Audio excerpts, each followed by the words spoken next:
أشهد أن لا إله إلا الله إله الأولين والآخرين وقيوم السماوات والأراضين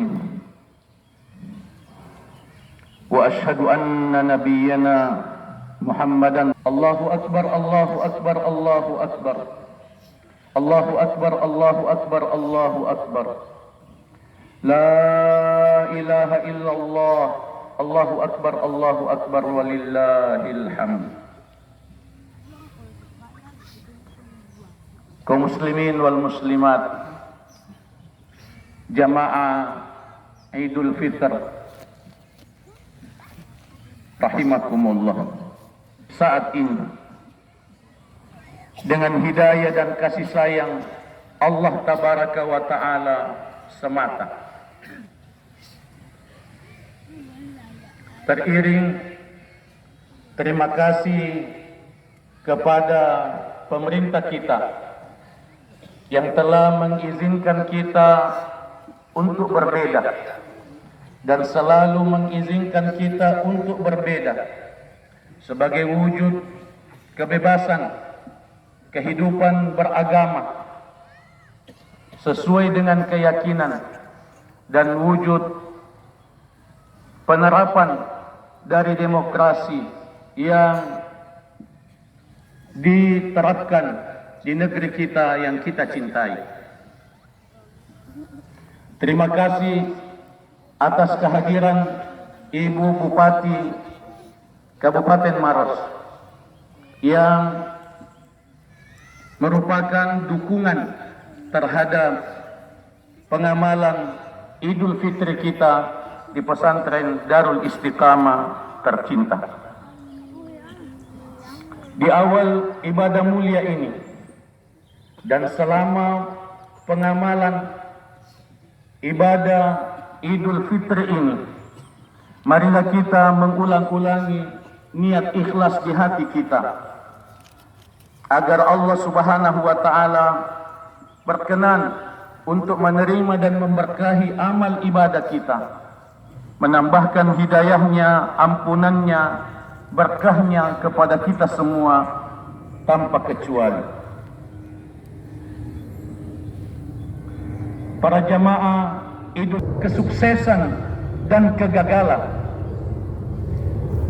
kenyataan, kemiskinan, kekayaan dan kemiskinan, bahkan tentang kenyataan kesempurnaan fisik dan kenyataan beberapa orang yang berkebutuhan khusus. Demikian juga dengan pasangan yang belum dikaruniai keturunan, bahkan ada yang sampai wafat tidak mendapatkan keturunan. Atau tentang saudara-saudara kita yang secara lahiriah kehidupannya selalu susah, selalu menderita, bahkan penderitaan mereka lebih banyak daripada kesenangan yang diberikan kepada mereka. Dalam renungan yang lain, renungan tentang kehidupan dan kematian, sangat banyak pertanyaan yang mencari jawaban tentang rahasia kematian mendadak. Apa rahasia dari kematian tiba-tiba? Apa rahasia dari kematian anak muda? Bahkan kematian anak-anak di bawah umur. Rahasia dari penyakit yang tak kunjung sembuh, usia yang panjang dalam keadaan sakit-sakitan. Semua ini hanya sedikit contoh dari pentingnya kita melakukan renungan dan pentingnya memerhatikan gejolak apa yang terjadi dalam diri kita ketika kita melakukan renungan. Ini adalah motivasi yang sangat singkat agar kita membiasakan diri untuk melakukan renungan secara serius agar kita berusaha untuk memiliki panduan syar'i dalam melakukan renungan. A'udzu billahi minasyaitonir rajim. Bismillahirrahmanirrahim. Ya ayyuhalladzina amanu, wahai sekalian orang yang beriman, la tuqaddimu baina yadayillahi wa rasulih. Janganlah kamu mendahului Allah dan Rasulnya. Wattaqullah, bertakwalah kamu kepada Allah. Innallaha sami'un alim. Sesungguhnya Allah Maha mendengar lagi Maha mengetahui. Allahu akbar, Allahu akbar. La ilaha illallah, Allahu akbar, Allahu akbar. Walillahil hamd. Agar keislaman kita bisa bertambah sempurna,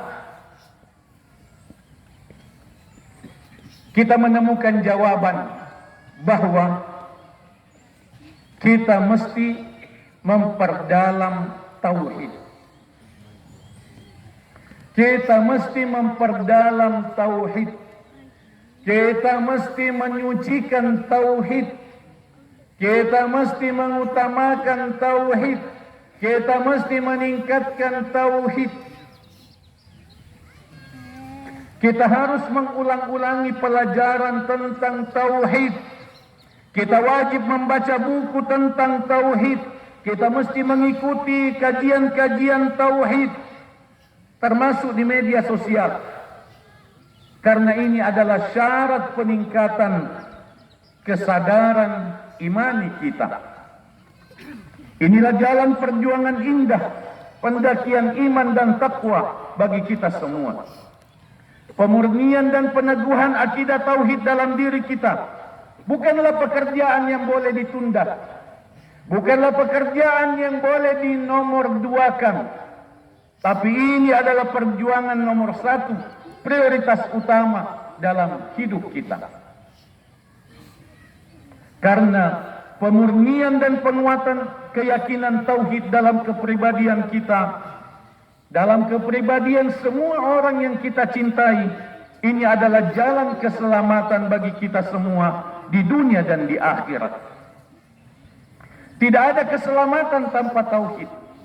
Tidak ada keselamatan di dunia dan di akhirat tanpa tauhid. Tidak ada kebahagiaan hakiki di dunia dan di akhirat tanpa tauhid. Allah tabaraka wa ta'ala berfirman, Qul in kana aba'ukum. Katakanlah, jika bapak-bapakmu, wa abna'ukum dan anak-anakmu, wa ikhwanukum dan saudara-saudaramu, wa azwajukum dan pasangan-pasanganmu, wa ashiratukum dan keluargamu, wa amwalun iqtaraftumuha dan harta benda yang kamu miliki, wa tijaratun takshawna kasadaha, perdagangan yang kamu takutkan kerugiannya, wa masakinu tardawnaha, rumah tempat tinggal yang kamu senangi, ahabba ilaikum, semua itu lebih kamu cintai, minallahi wa rasulihi wa jihadin fi sabili, semua itu lebih kamu cintai daripada Allah, Rasulnya dan perjuangan di jalan Allah. Fatarabbasu, maka tunggulah ketetapan Allah. Ancaman yang sangat keras dari Allah tabaraka wa ta'ala. Fatarabbasu hatta ya'tiyallahu bi amrih. Wallahu la yahdil qaumal fasiqin, dan Allah tidak memberikan hidayah kepada kaum yang fasik. Surat Taubah ayat 24. Di akhirat nanti tidak ada keselamatan dari api neraka tanpa tauhid. Tidak ada keselamatan dari api neraka tanpa tauhid. Semangat kita beramal saleh selalu sesuai dan sejalan dengan kesucian dan kekuatan tauhid kita. Tingkat ibadah kita, tingkat amal saleh kita selalu sesuai dan sejalan dengan kesucian dan keyakinan, kekuatan keyakinan tauhid kita. Semakin tinggi kekuatan tauhid kita, setinggi itulah ibadah kita. Semakin suci keyakinan tauhid kita, sesuci itulah ibadah kita, amal soleh kita. Konsistensi kepatuhan kepada Allah Tabaraka wa Ta'ala selalu mengikut pada kesucian dan kekuatan akidah tauhid kita. Karena tauhid adalah sumber motivasi untuk beramal dan istiqamah dalam beramal. Dalam sebuah hadis yang sahih, Rasulullah sallallahu alaihi wasallam pernah bertanya kepada Mu'adz bin Jabal radhiyallahu anhu, "Hal tadri haqqullah ala ibadi?" Tahukah kamu hak Allah atas hambanya? Wa haqqul ibadi ala Allah, dan hak para hamba atas Allah Tabaraka wa Ta'ala. Mu'adz bin Jabal radhiyallahu anhu menjawab, Allah wa rasuluhu a'lam. Allah dan Rasulnya yang lebih tahu. Rasulullah sallallahu alaihi wasallam menjelaskan, hak Allah atas hambanya ialah bahwa hamba Allah menyembah Allah dan tidak menyekutukan Allah dengan sesuatu apapun. Dan hak hamba atas Allah Tabaraka wa Ta'ala ialah bahwa Allah tidak memasukkan ke neraka hambanya yang mentauhidkan. Tauhid adalah ilmu Islam yang pertama dan utama. Tauhid adalah ilmu Islam yang wajib kita pelajari, prioritas kita pelajari. Allah berfirman, fa'lam annahu la ilaha illallah. Pelajarilah la ilaha illallah. Dalamilah la ilaha illallah. Kuasailah la ilaha illallah. Tauhid mempunyai syarat, mempunyai rukun, mempunyai konsekuensi yang mesti dipelajari. Tauhid mempunyai nawaqid, pembatal-pembatal tauhid yang mesti diwaspadai, dan karena itu maka mesti dipelajari. Allahu Akbar, Allahu Akbar, la ilaha illallah, Allahu Akbar, Allahu Akbar. Yang pertama adalah ateisme, tidak percaya Tuhan. Komunisme, materialisme, sosialisme, kapitalisme, liberalisme. Itu semua adalah contoh-contoh pemahaman dan pemikiran yang bertentangan dengan tauhid. Dua, penyembahan kuburan, tawaf di kuburan, meminta rezeki di kuburan, meminta jodoh di kuburan, pamit kepada orang yang ada di dalam kubur, membawa sesajen ke kuburan, melepaskan binatang ternak di kuburan atau menyembelih binatang ternak di kuburan. Semua itu adalah syirik. Semua itu bertentangan dengan tauhid. Walaupun mereka membela diri dan pembelaan mereka diabadikan dalam Al-Quran, dan Al-Quran mengingkari itu. Dalam surah Az-Zumar ayat 3, mereka mengatakan, ma na'buduhum illa liyuqarribuna ilallahi zulfa. Kami tidak menyembah mereka, kami hanya ingin mereka mendekatkan kami kepada Allah Tabaraka wa Ta'ala. Penyimpangan tauhid yang lain, menolak bala dan atau berharap keselamatan dengan memberikan persembahan ke kuburan, ke pohon, ke sungai, ke laut, dan kepada benda-benda yang dikeramatkan. Berharap kesembuhan dengan mendatangi tukang sihir dan melakukan pengobatan dengan menggunakan tenaga jin. Itu adalah penyimpangan terhadap tauhid. Rasulullah sallallahu alaihi wasallam bersabda, ijtanibus sab'al mubiqat, jauhilah 7 yang membinasakan. Lalu Rasul sallallahu alaihi wasallam menyebutkan dua, yang pertama asyirku billah was sihir, melakukan syirik dan melakukan sihir. Selanjutnya, berharap naik pangkat, berharap menang dalam pemilihan dan pencalonan, dalam promosi jabatan tertentu dengan mendatangi dukun, paranormal. Rasul sallallahu alaihi wasallam tegas bersabda, "Man ata kahinan aw arrafan fasaddaqahu bima yaqulu faqad kafara bima unzila ala Muhammadin sallallahu alaihi wasallam." Siapa yang mendatangi dukun atau tukang ramal, lalu ia percaya apa yang dikatakannya, maka sungguh ia telah kafir terhadap Al-Quran yang diturunkan kepada Nabi Muhammad sallallahu alaihi wasallam. Selanjutnya, membaca zodiak bintang, membaca ramalan bintang sesuai dengan tanggal kelahiran, lalu membaca ramalan bintang tentang rezeki, tentang jodoh, tentang kesuksesan masa depan, itu bertentangan dengan tauhid. Itu adalah syirik. Bahkan walaupun hanya bermain-main, walaupun hanya bercanda. Rasulullah sallallahu alaihi wasallam bersabda, "La adwa wala tiyarata wala hamma wala safar wala nau'a wala ghaul." Tidak ada tiara mengaitkan nasib buruk dengan apa yang dilihat dan didengarkan. Tidak ada burung yang menunjukkan akan ada anggota keluarga yang mendapatkan musibah. Tidak ada keyakinan kesialan di bulan Safar.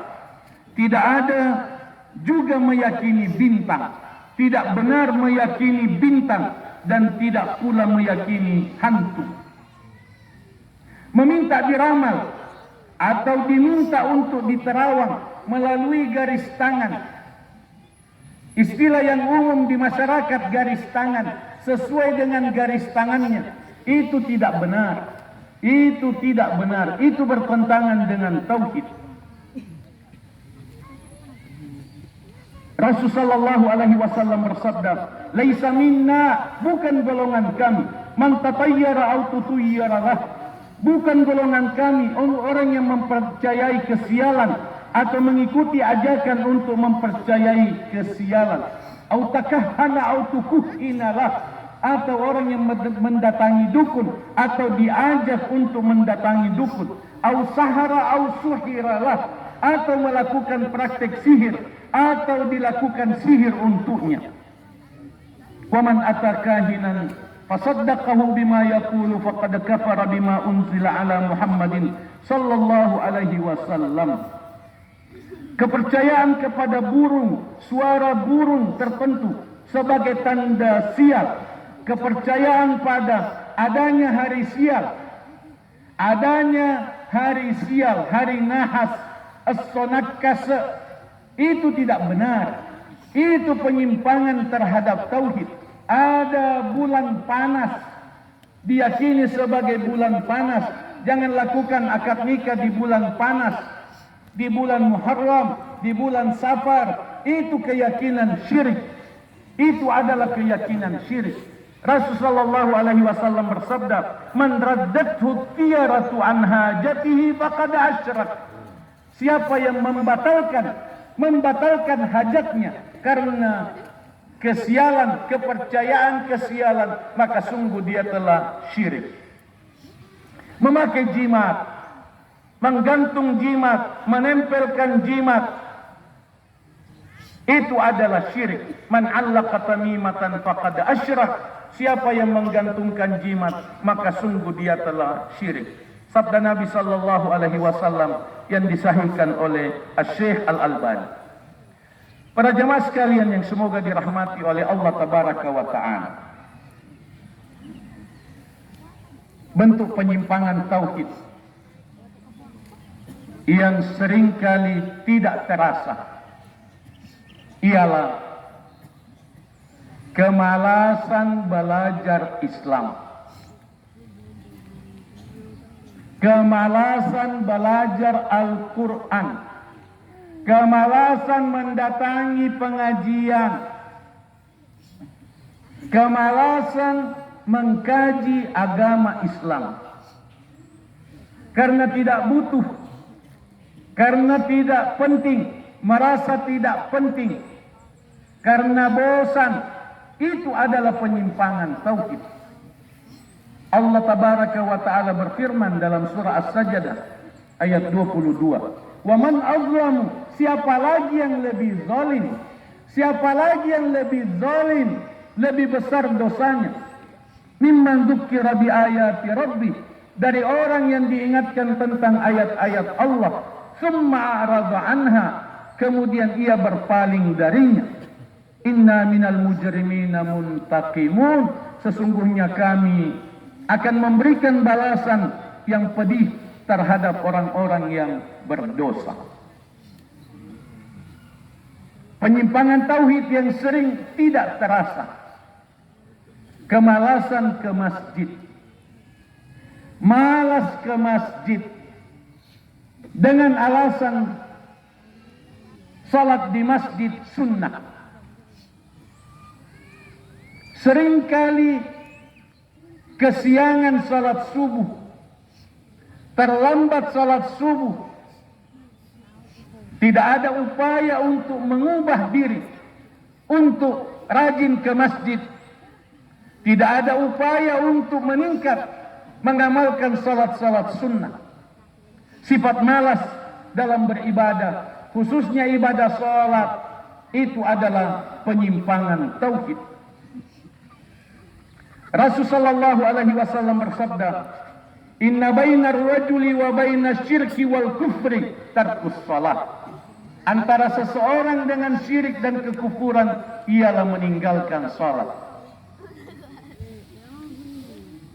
Ini beberapa contoh penyimpangan dari tauhid yang mesti kita renungkan secara mendalam agar Allah tabaraka wa ta'ala memberikan hidayah kepada kita, agar kita bangkit